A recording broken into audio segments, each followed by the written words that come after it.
নমস্কার বন্ধুরা, আপনারা দেখছেন রিপোর্টার বাংলা। বন্ধুরা, আসাদ নূর একজন মুসলিম মানুষ, মুসলিম যুবক। তিনি কিন্তু বাংলাদেশের মানুষ।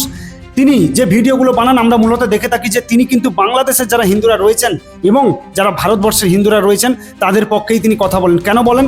তিনি বাংলাদেশে থেকে একটা জিনিস উপলব্ধি করেছেন যে এই মুসলমানরা কিন্তু শুধু বাংলাদেশ নয়, সারা পৃথিবীকে ছাড়খাড় করে দেবে। তিনি একজন মুসলিম ধর্মাবলম্বী মানুষ হয়েও কেন তিনি হিন্দুদের পক্ষে কথা বলেন তা জানতে হলে কিন্তু আপনাকে এই পুরো ভিডিওটা দেখতে হবে। সবাইকে অনুরোধ করবো এই ভিডিওটা দেখুন এবং যত খুশি শেয়ার করুন। আগে ভিডিওটা দেখুন। শুধুমাত্র ভারতীয় হিন্দু ছাড়া পৃথিবীর সকল মানুষ, সকল প্রাণীকে শারদীয় শুভেচ্ছা জানাচ্ছি। আপনার মাথায় নিশ্চয়ই প্রশ্নটি জেগেছে যে ভারতীয় হিন্দুরা কি অপরাধ করলো। হ্যাঁ, আমি ভারতীয় হিন্দুদেরকে কাওয়ার্ড মনে করি। কেন? অনেক চিৎকার করেছি, অনেক বলেছি।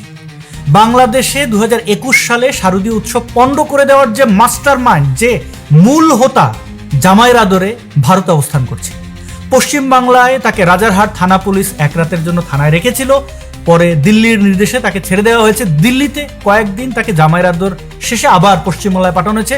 এখন সে খুবই আরামে জীবনযাপন করছে পশ্চিমবাংলা, এবং তার মেয়ে অর্থাৎ সূচনা, সে ভারতীয় সহায়তায় অন্য দেশে চলে গেছে, মালয়েশিয়া, সিঙ্গাপুরে ঘুরে বেড়াচ্ছে, বিভিন্ন ক্লাবে গিয়ে পার্টি করছে, মদ খাচ্ছে, নাচছে।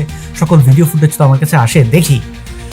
তো এই হিন্দু ধর্মাবলম্বীদের উপরে এক প্রকার গণহত্যা চালানো, সারা বাংলাদেশের হিন্দুদের ধর্মীয় উৎসব পণ্ড করে দেওয়ার যে মূল হোতা, সে হিন্দু প্রধান ভারতে বসে আছে, পশ্চিম বাংলায় বসে আছে। এরপরে যদি আপনি বলেন যে ভারতীয় হিন্দুদেরকে আমি শুভেচ্ছা জানাবো, এটা কি কোনো মানুষের পক্ষে জানানো সম্ভব? এখন আপনি বলবেন যে এটা তো রাষ্ট্রীয় সিদ্ধান্ত, আমি তো প্রতিবাদ করেছি, সোশ্যাল মিডিয়ায় লিখেছি, আমি আর কি করব, আমরা ভারতীয়রা অনেক সচেতন, আমরা এই বাংলাদেশের সন্ত্রাসীদের জায়গা দেই না। এই ধরনের গালগল্প বাদ দিন, এগুলো নিজের কাছে রাখুন। আপনি আগাগোড়া একটা কাওয়ার্ড, নেমেছেন রাস্তায়, কি প্রতিবাদ? আপনার ভূমিকা কি? বাংলাদেশের হিন্দুরা হিন্দু নয়, তাদের শারদীয় উৎসব নয়, আপনারটা উৎসব। খুব তো কোমর দোলাচ্ছেন ঢাকের শব্দে, নানান রং বেরঙের জামা কাপড় পরে বেরিয়েছেন, গার্লফ্রেন্ড, বউ, টৌ, আরো যা আছে সব নিয়ে। একটা আবার দাঁড়াতে পারলেন না যে বাহারের শাস্তি চাই? ভারত তো গণতান্ত্রিক রাষ্ট্র এবং বিশ্বের সবচেয়ে বড় গণতন্ত্র চর্চা এই ভারতে হয়। আপনি রাস্তায় নেমে প্রতিবাদ করলে আপনাকে কে আটকাতো? এবং এই যে হিন্দুত্ববাদী যে বদমাশগুলো আছে, সারা জীবন ধর্ম নিয়ে রাজনীতি করে গেল, হিন্দু খাতরায় মেহে এই সেই বললো, মানুষকে বানিয়ে ভোট নিল, শুভেন্দু অধিকারী সহ অন্যান্য পশ্চিমবাংলার বদমাশ বিজেপি নেতাগুলো কোথায়? আমি নারী বিদ্বেষী নই, নইলে বলতাম শাড়ি চুরি পরে বসে আছে। বাদ দিলাম রাজনীতিবিদ বদমাশগুলোর কথা, এরা সেখানেই চাটে যেখানে তাদের স্বার্থ, এরা সেখানেই কথা বলে, সেখানেই বিদ্বেষ ছড়ায় যেখানে তাদের রাজনৈতিক ফায়দা রয়েছে। আপনি সাধারণ জনগণ, আপনি একদম নান্না মুন্না কিউট, আপনি কি করেছেন?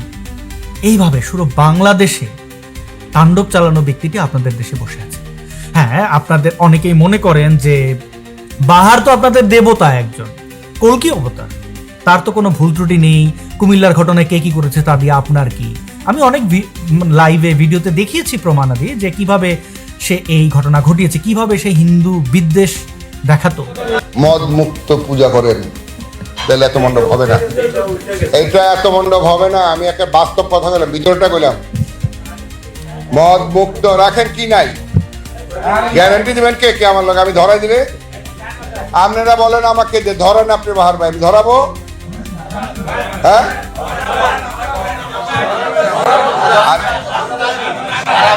শুধুমাত্র মদ খাওয়ার জন্য আলকালতা বাজি, শুধুমাত্র মদ খাওয়ার জন্য আলকালতা বাজি, শুধুমাত্র মদ খাওয়ার জন্য আলকালতা বাজি। আমি অ্যাক্টিভিস্ট হিসেবে আপনাদেরকে তার বক্তব্যগুলোই শোনাতে পারি। আমি তো আর বিচারপতি নই, বিচারক নই, আদালত নই যে আমি সিদ্ধান্ত দেব বাংলাদেশের বিচার ব্যবস্থায় তাকে কি হিসাবে সাব্যস্ত করবে, সেটাও আপেক্ষিক। কিন্তু কথা হচ্ছে, সুস্পষ্টভাবে এরকম ঘৃণা ছড়ানো একজন ব্যক্তি ভারতে কিভাবে অবস্থান করে। আমার সেই লাইভ আর ভিডিওগুলোতে দেখেছি অনেকে বলেছেন যে বাংলাদেশে সে কি করেছে তা দিয়ে আমাদের ভারত সরকার কি করবে, আমাদের ভারত সরকারের তো দায়িত্ব নয় এইসব করা, তাকে শাস্তি দেওয়া। আমি তো আপনাদের কাছে এই অনুরোধ জানাইনি যে আপনারা কুমিল্লার নানুয়ার দিঘির পাড়ের এবং সারা বাংলাদেশে হিন্দুদের উপরে গণহত্যা চালানোর যে প্লট সে তৈরি করেছিল, এই জন্য আপনারা তাকে শাস্তি দিন আপনার দেশে, ভারতে না।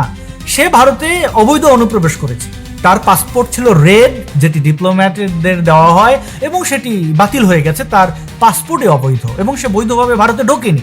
একজন অবৈধ অনুপ্রবেশকারী কিভাবে আপনাদের দেশে জামাইরা ধরে থাকে, কিভাবে পুলিশ ধরে নিয়েও তাকে ছেড়ে দিতে হয় শেখ হাসিনার অনুরোধে, অমুকের অনুরোধে।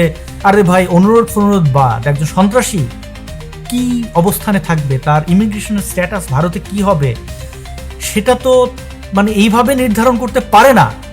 এখন হ্যাঁ ঠিক আছে, তাকে পলিটিক্যাল অ্যাসাইলাম যদি দিয়ে থাকে, ভারত সরকার সেটা বলুক। কোন সাংবাদিক, কোন মিডিয়া দেখেছেন এই বিষয়টি নিয়ে কোনো মাথা ব্যথা দেখাতে? তাহলে কি করিয়েছিল এই কুমিল্লার নানুয়ার দিঘির পাড়ের ঘটনা?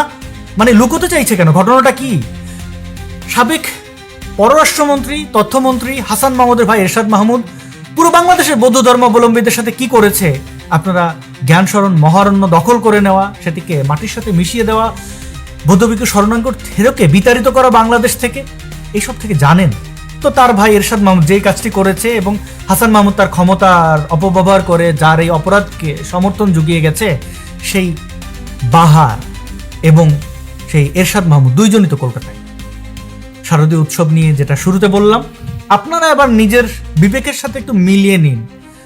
ঢাকের তালে তালে কোমর দোলাচ্ছেন, একটু নাচানাচি করছেন, এই সেই খাচ্ছেন, খুবই তো আরামে আছেন। আবার বাংলাদেশে যখন হিন্দুরা নির্যাতিত হন, নিপীড়িত হন, তখন একটু হাউমাউ করে কাঁদেন সোশ্যাল মিডিয়ায়। কুমিরের কান্না দিয়ে আমরা কি করব? আমরা কি তা চেয়েছি?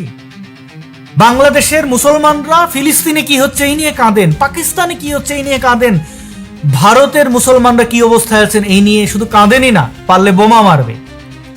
আর ভারতীয় হিন্দুদের দৃষ্টিভঙ্গি কোথায়? বাংলাদেশের হিন্দুদের সাথে কি হচ্ছে তাতে আমাদের কি? তো ঠিক আছে, কিছু না, বাদ দিন না। ওই হিন্দুরা নির্যাতিত নিপীড়িত হয়ে যখন ভারতে আশ্রয় নেন, তখন তাদেরকে বাঙাল ফাঙাল কত কিছু যে বলেন, নিজের চোখের সামনে দেখা অনেক কিছু দেখেছি।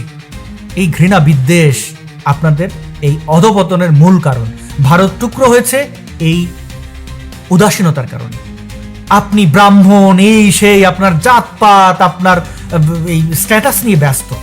আপনি কি খাবেন, কি পরবেন সেই নিয়ে ব্যস্ত। স্বজাতি যাকে বোঝান, স্বধর্মের মানুষজন কি অবস্থায় আছেন, কি তাদের হাল, কিচ্ছুটির দিকে তাকান না। সেই স্বার্থপর জাতি আপনি, সেই কাওয়ার্ড আপনি, এবং আপনি আশা করছেন যে আপনাকে মানুষ ওন করবে, আপনাকে বাহাবা দেবে। আমি যদি ভারতীয় হতাম, কে কি করলো জানি না, আমি একা দাঁড়াতাম, বাংলাদেশ হাইকমিশনের সামনে দাঁড়াতাম, আমি পুলিশ দপ্তরের সামনে, লালবাজারের সামনে দাঁড়াতাম। এই বাহার এবং এই এরশাদ ফেরশাদ যেন, এই জঞ্জাল যেন ভারতে আশ্রয় না পায়, সেই বিষয়টি আমি নিশ্চিত করতাম, একজন সুনাগরিকের দায়িত্ব পালন করতাম। আপনারা কাওয়ার্ডরা ঘুরুন ফিরুন, মদ খান, দুর্গোৎসবে এই প্যান্ডেল ওই প্যান্ডেলে যান এবং লম্বা করে একটা ঘুম দিন। এভাবে চলতে থাকুক, ভারত আরো 14 টুকরো হবে। এটা সময়ের অপেক্ষা, দেখতে থাকুন।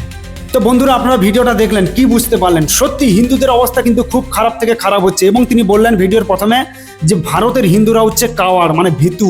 তার কারণ আমরা প্রত্যেকটা বিষয় দেখেছি যে কোনো কিছু যখন ঘটনা ঘটে, কোনো দেখবেন রাস্তায় যদি কোনো মুসলিম ধর্মাবলম্বী মানুষ, তাকে হয়তো কেউ কোনোভাবে হেনস্থা করেছে, তো সেখানে দেখবেন কয়েক হাজার মুসলিম জমায়েত হয়ে যায়। কিন্তু কোনো হিন্দু যদি এই একইভাবে আক্রান্ত হয়, সেখানে দেখবেন পাশ দিয়ে হিন্দুরা চলে যাচ্ছে, কেউ কারোর দিকে তাকিয়েও দেখে না। আর কিন্তু বেশি দিন বাকি নেই যেখানে হিন্দুদেরকেও শেষ করবে ওরাই। তাই আসাদ নূর যে কথাগুলো বলল, মানে সত্যি খুব অবাক করা বিষয় যে সত্যি ভারতীয় হিন্দুরা যারা রয়েছেন তারা এখনো পর্যন্ত জেগে উঠতে পারেনি। তারা এখনো বলে যে বাংলাদেশে হচ্ছে তো আমাদের কি, কিন্তু সেই একই বিষয় যদি অন্য কোনো দেশে হয় যেখানে মুসলিমরা রয়েছেন, সেখানে কিন্তু প্রত্যেকটা জায়গায় দেখবেন যে গাজায় কি হচ্ছে, ভারতে মুসলিমরা প্রতিবাদ করছে, ইসরায়েলে কি হচ্ছে এখানে প্রতিবাদ করছে, প্যালেস্তাইনে কি হচ্ছে এখানে প্রতিবাদ করছে। কিন্তু বিশ্বের অন্যান্য দেশে যখন হিন্দুরা আক্রান্ত হয়, তখন কিন্তু ভারতের কোনো হিন্দুরা বেরোয় না, শুধুমাত্র বিজেপি ছাড়া। কেননা বিজেপি একমাত্র সঠিক রাস্তা যে হিন্দুদেরকে বাঁচিয়ে রাখতে পারে। আমরা তো আমাদের রাজ্যে বিশেষ করে এই তৃণমূলকে দেখেছি, এরা আজ পর্যন্ত কোনো দিন, হিন্দুরা যত মার খেয়েছে এরা তত আনন্দ পেয়েছে। এদের মধ্যেও কিন্তু প্রচুর হিন্দু রয়েছে যারা তৃণমূল রয়েছে, তবে বেশিরভাগ মুসলিম মানুষরা রয়েছে। তো যারা তৃণমূলের যারা হিন্দুরা রয়েছে তারাও কিন্তু বুঝতে পারছে যে হ্যাঁ, এক সময় কিন্তু আমরাও শেষ হব, আমাদের পরিবারও শেষ হবে। কিন্তু সেটা বোঝার পরও কেন তারা মমতা ব্যানার্জিকে সাপোর্ট করছে আজ পর্যন্ত আমি বুঝতে পারিনি। যাই হোক, সবাইকে অনুরোধ করবো যে এই ভিডিওটা শেয়ার করুন এবং কিছু একটা শিক্ষা নিন। যারা হিন্দুরা রয়েছেন এই ভারতবর্ষে, আপনারা একটা জায়গা থেকে শিক্ষা নিন যে হ্যাঁ, যদি কোনো হিন্দু আক্রান্ত হয় বা মুসলিম, আমি বলছি না যে রাস্তায় কোনো মুসলিম ভাই আক্রান্ত হয়েছে আপনি সাইড দিয়ে চলে যাবেন, সেটা নয়, কিন্তু অন্তত এটা তো ভাবা উচিত যে আপনি হিন্দু হয়ে হিন্দুর পাশে থাকবেন না, এটা কি করে হয়?